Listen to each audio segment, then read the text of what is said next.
Trying to make interesting content for web? Video is the most popular and widespread content on social media. So let's use video to make your account or brand stand out. This is the Camera User's Guide to Effective Videos for Social Platforms. The first step for any successful content is planning. What are the goals?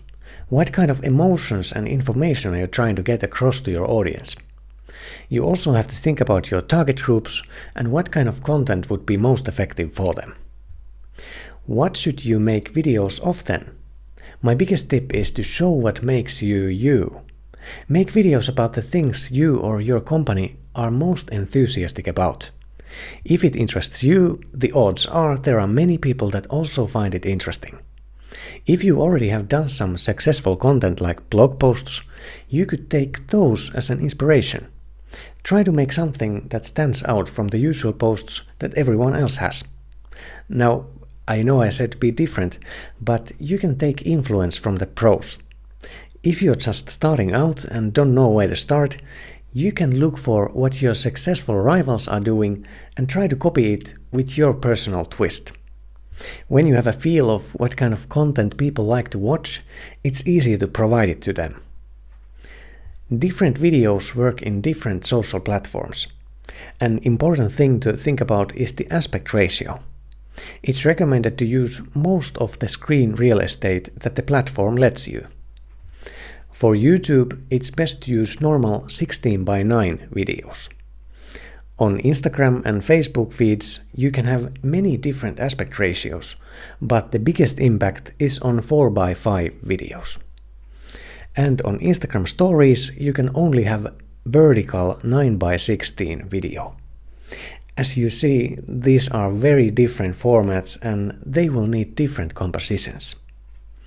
It's not easy to crop a good Instagram story from a YouTube video, so think ahead. Let's go through some tips for some different social platforms.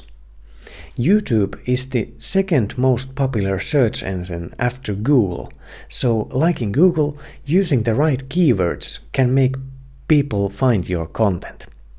Interesting video titles and thumbnail photos are very important to get people click into your video. When the user has chosen to watch your video by clicking on it, then the most important thing is to keep them entertained.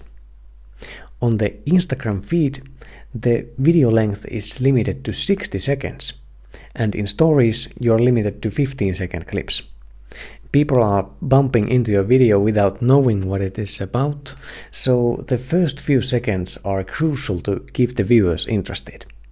Same goes for Facebook videos. You need to grab the attention quickly.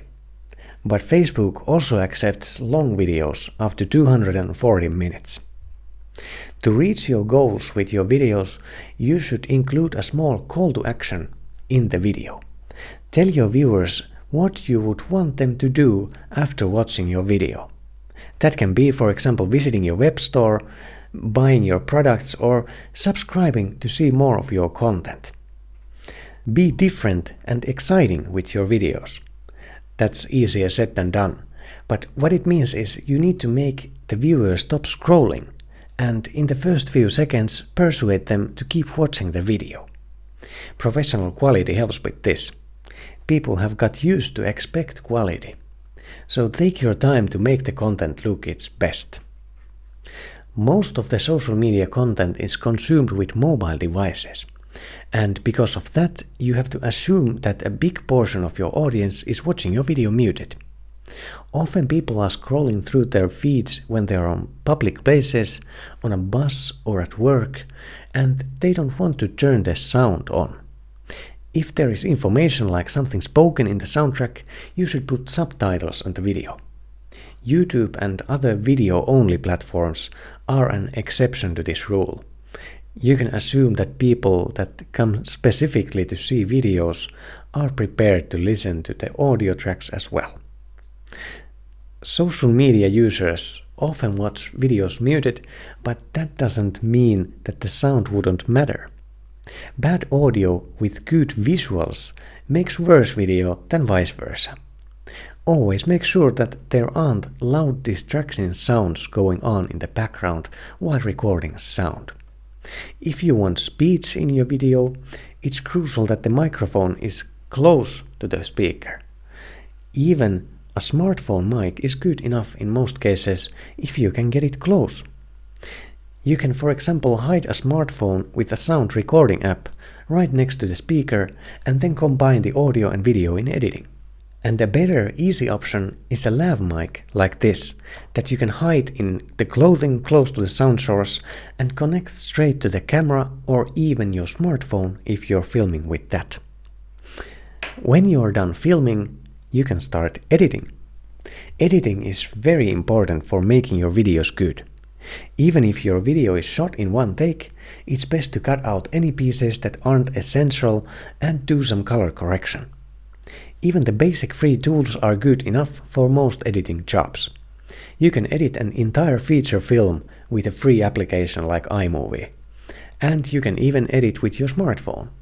Not as practical, but for small cuts and edits, it might work for you. There is a second part to this video where I explain the whole thought process, how I made one really fun social media video project. You should definitely go see that next. There is a link to it in the description below. If this video was interesting, leave a like and subscribe to the Camera User to see more videos like this.